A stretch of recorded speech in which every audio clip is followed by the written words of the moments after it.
तो जैसा कि फिफ्थ सबसे बड़ा टॉपिक है हमारे पास में, फीस कैसे सबमिट करें, कैसे कॉलेज में जमा कराएं, क्या से उसका प्रोसेस होगा, आपका काम कैसे होगा। देखिए, रशिया में दो तरीके की यूनिवर्सिटी में आपको बता दूं। रशियन फेडरेशन का रूल ये है कि हम किसी भी बच्चे का एडमिशन लेंगे बिना एंट्रेंस एग्जाम नहीं लेंगे। एंट्रेंस एग्जाम दो तरीके से होते हैं, ऑनलाइन ऑफलाइन। जैसे कुछ यूनिवर्सिटी में वहां पे जाने के बाद होता है, कुछ यूनिवर्सिटी में पहले होता है, but entrance exam is a mandatory. वो किसी भी सब्जेक्ट का हो सकता है, केमिस्ट्री, बायोलॉजी, कहीं कहीं इंग्लिश भी है, कोई फिजिक्स भी ले लेता है। तो बात करते हैं फीस सबमिशन की।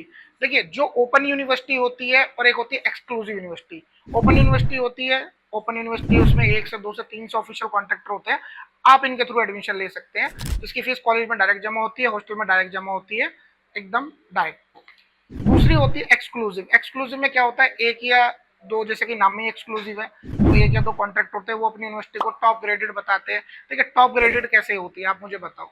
उसका रशिया में क्या रैंक है, उसका एफएमजी का परसेंटेज क्या है, ये सब होता है। अब एफएमजी परसेंटेज की बात आ जाती है, तो आप देखो कि वो कितने लॉन्ग टर्म से मेंटेन कर रही है।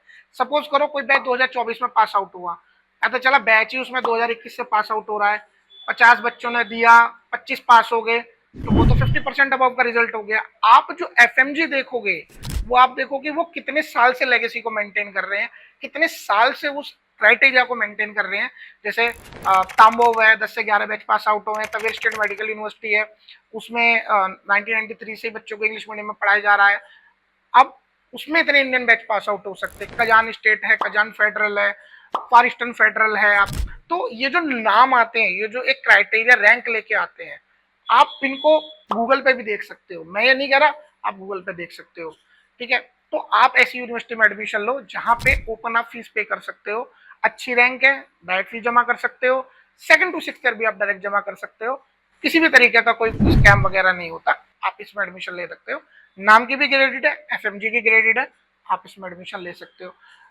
सिक्स सबसे बड़ा टॉपिक आता है, जिस पर्सन के थ्रू ले रहे हो उसका ऑथेंटिकेशन या वैलिड होना, या उसके बच्चे वहां पे पढ़ रहे हो, चाहे 2 साल पहले के हो, 3 साल पहले के हो, वहां पे बच्चे पढ़ने होने चाहिए। आप किसी भी स्टूडेंट से फीडबैक लीजिए, लेकिन स्टूडेंट से एडमिशन नहीं लीजिए। स्टूडेंट आपको रेकमेंड करता है, वहां पे आपका रेड फ्लैग है, स्कैम है, कि आप उनसे एडमिशन ले लो। नहीं लेना, बिल्कुल नहीं लेना है। आपका मन जहां से होगा आप वहां पे लो।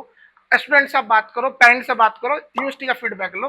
ठीक है भाई, तुमने लिया, अच्छी बात है, बाकी डिसीजन हमारा। क्योंकि कुछ कंसल्टेंसी ने क्या कर रखा है, पूरा हॉस्टल ही उनका मोनोपोलिड होता है।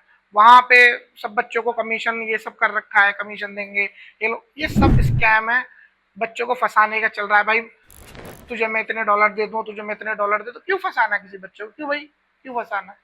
तो नहीं, इसमें आपको नहीं आना है। आप सोच समझ के डिसीजन ले, पढ़ाई रखें, आप एडमिशन ले, किसी भी तरीके के ऐसे स्कैम में नहीं आए। नीट की आंसर शीट आ चुकी है, अपनी मनपसंद यूनिवर्सिटी चुने, अच्छी यूनिवर्सिटी चुने। बहुत इंपॉर्टेंट है एक अच्छी यूनिवर्सिटी और कंसल्टेशन चुनना। इंडिया की कंसल्टेंसी एडमिशन लें और बढ़िया से अपना प्रोसेस कराएं। तो मेरी बात यहीं पे खत्म। Thank you so much. आप हमारे दिए गए नंबर पे हमें कांटेक्ट कर सकते हैं, हमारी वेबसाइट पे कांटेक्ट कर सकते हैं। Thank you so much.